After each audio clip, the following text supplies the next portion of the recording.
அனைவருக்கும் வணக்கம். நான் உங்கள் உண்மை அஸ்ட்ரோ செல்வராம்.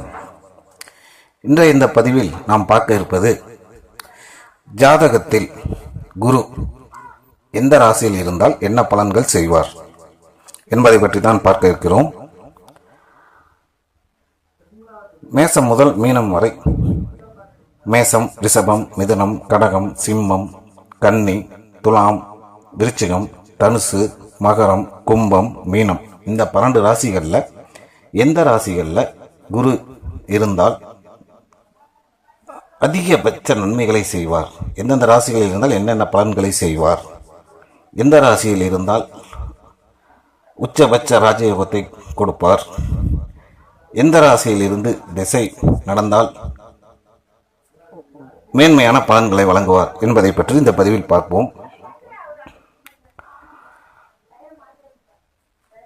நீங்கள் எந்த ராசி, நட்சத்திரம், லக்னத்தில் வேண்டுமானாலும் பிறந்திருக்கலாம். மேசம் ராசியில், உங்களுடைய ஜாதகத்தில் மேசம் ராசியில் குரு இருந்தால் நிச்சயமா ராஜயோகமான பலன் நடக்கும். முக்கியமா என்னென்ன பலன் நடக்கும் அப்படின்னு பார்த்தீங்கன்னா, இந்த பலன்கள் எல்லாமே பார்த்தீங்கன்னா வாழ்நாள் முழுவதுமே இருக்கும். 12 ராசிகளிலும் குரு இருந்தால் என்னென்ன பலன்கள் இங்கே சொல்லப்படுறது வாழ்நாள் முழுவதுமே இருக்கும். ஆனால் குரு திசை, குரு புத்தி, குரு அந்தரம் நடக்கும்போது இதனுடைய பலன்கள் அதிகமாகவே இருக்கும். வாழ்நாளில் எல்லாருக்கும் குரு திசை வராது. ஆனால் குரு புத்தி, குரு அந்தரம்ன்றது வாழ்நாளில் எல்லாத்துக்குமே வரும். அதனால் இப்போ மேசராசிக்கு பார்த்தீங்கன்னா ராஜயோகமான பலன் நடக்கும். முக்கியமாக இருக்கக்கூடிய பலன் என்னன்னு பார்த்தீங்கன்னா, உயர் பதவி,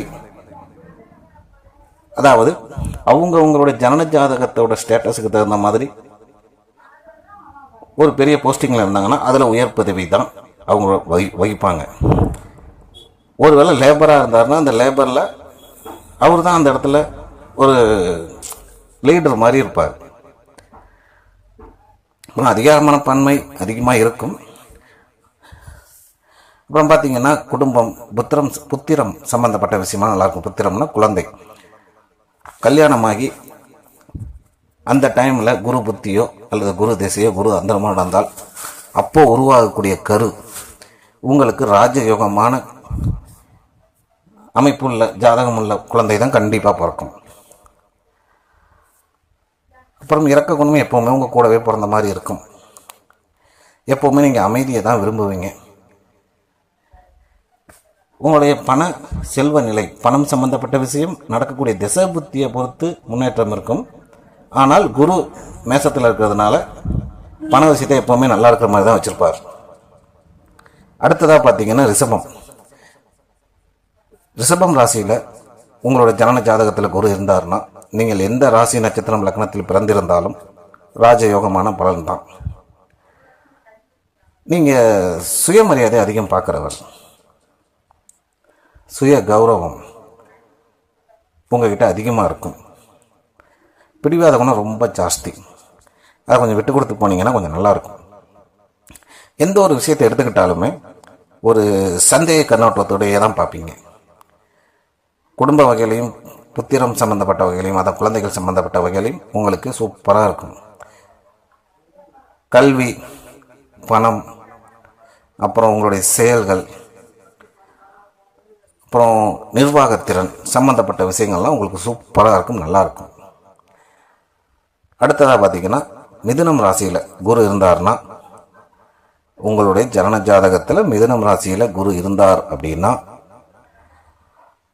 மேசம் ராசிக்கு, ரிஷப ராசிக்கு ராஜயோகம்னு சொன்னோம். இதுக்கு அப்படி ராஜயோகம்லாம் சொல்ல முடியாது.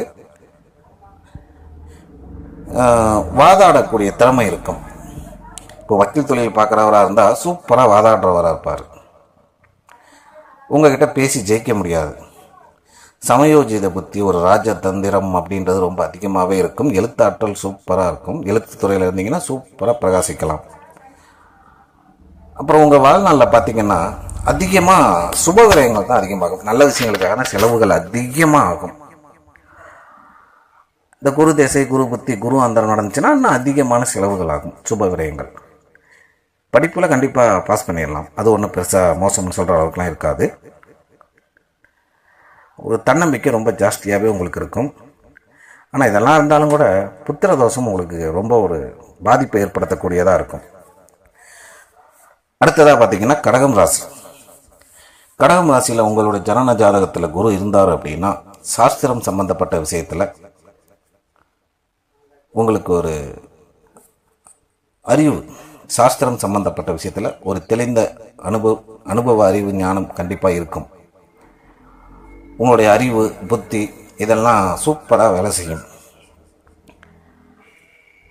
படிப்பு, பணம், இந்த நிர்வாகம் சம்மந்தப்பட்ட விஷயத்தில் புகழ் கண்டிப்பாக உண்டு உங்களுக்கு. ஆனால் இதெல்லாம் நல்லதாக இருந்தாலும் கூட கர்வம் உங்களுக்கு அதிகமாகவே இருக்கும். தான் அப்படின்ற ஒரு அகந்தை கொஞ்சம் அதிகமாகவே இருக்கும். அதை குறைச்சிக்கிட்டா இன்னும் நல்லாயிருக்கும்.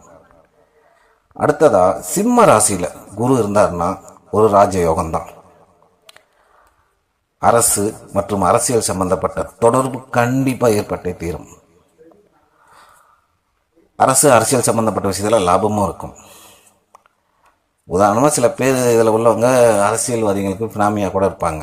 அரசியல்வாதிகளுக்கு ஃபினாமியாக இருக்கிறவங்கள பார்த்தீங்கன்னா அவங்க சிம்ம ராசிக்கான அல்லது சிம்ம லக்னத்தில் பிறந்தவங்களாக தான் இருப்பாங்க. இவங்ககிட்ட அதிகாரமான பொண்ணை கொஞ்சம் அதிகமாகவே இருக்கும். எப்போவுமே இறக்க குணத்தோடு தான் இருப்பாங்க. பொதுவாகவே இவங்ககிட்ட நிர்வாகத்திறன் ரொம்ப அதிகமாகவே இருக்கும். புகழ், சந்தோஷம் அதிகபட்சம் நிலைச்சிருக்கும் இவங்களுக்கு. அடுத்ததாக கன்னி ராசியில் குரு இருந்தார்னா என்ன செய்வார் அப்படின்னு பார்த்தீங்கன்னா, மிதனத்தில் குரு இருந்தால் என்ன பலன் சொன்னோமோ அந்த பலனோட நல்ல குடும்ப வாழ்க்கை அமையும். அப்புறம் இந்த ஷேர் மார்க்கெட், லாட்ரி சீட்டு இது சம்மந்தப்பட்ட விஷயங்களில், அப்புறம் 2ஆம் நம்பர் பிஸ்னஸ்னு சொல்லக்கூடிய தொழில்கள், இது எல்லாமே சிறப்பாக இருக்கும். ஒரு இறக்க குணமான வாழ்க்கையை தான் நீங்கள் வாழ்வீங்க. அடுத்ததாக பார்த்தீங்கன்னா துலாம் ராசியில் குரு இருந்தார் அப்படின்னா நீங்கள் ரொம்ப ஆடம்பரத்தை விரும்புவீங்க. ஆடம்பரத்தில் ரொம்ப ஒரு ஆர்வம் இருக்கும் உங்களுக்கு. புகழ்ச்சிக்கு மயங்காதவங்க இந்த உலகத்தில் யாருமே இல்லை. யாரோட ஜாதகத்தில் எல்லாம் துலாமில் குரு இருக்குதோ அவங்கெல்லாம் புகழ்ச்சிக்கு மயங்கக்கூடியவங்க. புகழ்ந்தால் மயங்கிடுவாங்க. அப்புறம் பெண்கள் மீது ரொம்ப ஒரு ஆர்வம், ஒரு விருப்பம் உங்களுக்கு இருந்துகிட்டே இருக்கும். அப்புறம் மதப்பற்று, மதம் சார்ந்த விஷயங்கள் அதிகமாக ஒரு விருப்பத்தோடு இருப்பீங்க. உங்கள் வாழ்நாளில் செலவுகள் ரொம்ப அதிகமாகவே இருந்துகிட்ருக்கும். நல்ல விஷயத்துக்கும் கெட்ட விஷயத்துக்கு ரெண்டுக்குமே கலந்து. அடுத்ததாக பார்த்தீங்கன்னா விருச்சிகம். விருச்சிகம் ராசியில் குரு இருந்தார் அப்படின்னா முன்கோபம் ரொம்ப ஜாஸ்தியாக இருக்கும். எந்த ஒரு விஷயத்துக்குன்னா அவசர புத்தினால் செயல்படுறதுனால சில விஷயங்கள் சரியில்லாமலே போயிடும் உங்களுக்கு. அவசர புத்தியை குறைச்சிக்குங்க. பெண்களால் செலவு ரொம்ப ஓவராக பண்ணுவீங்க உங்களுடைய வாழ்நாளில். இந்த குரு தேசை, குரு புத்தி, குரு அந்தரம் நடக்கும்போது இன்னும் அதிகமாகவே செலவாகும். பெண்கள் அப்படின்றப்ப அது அவங்களுடைய ஜாதக ஸ்டேட்டஸை பொறுத்து வெளிவட்டார பெண்களுக்கும் இருக்கலாம், அல்லது குடும்பத்தில் இருக்கிற பெண்களுக்கு இருக்கலாம். அது எந்த பெண்களுக்கு செலவு அப்படின்றத அவங்களுடைய ஜாதகத்தை பொறுத்து. ஆனால் பெண்களுக்கு கண்டிப்பாக அதிகமாக செலவு செய்வீங்க. குடும்பத்தில் பார்த்தீங்கன்னா ஒரு சுப நிகழ்ச்சி நடக்குது அப்படின்னா உங்கள் குடும்பத்தில் 5,000 பேர் இருந்து 5,000 பேர் சம்பாதிச்சாலும் கூட உங்கள் பணம் தான் அதிகமாக போட்டு செலவு பண்ணியிருப்பீங்க. குடும்ப சம்பந்தப்பட்ட விஷயங்களுக்கு நீங்கள் தான் அதிகமாக செலவு பண்ணியிருப்பீங்க. விருச்சிகத்தில் குரு இருந்தால் அந்த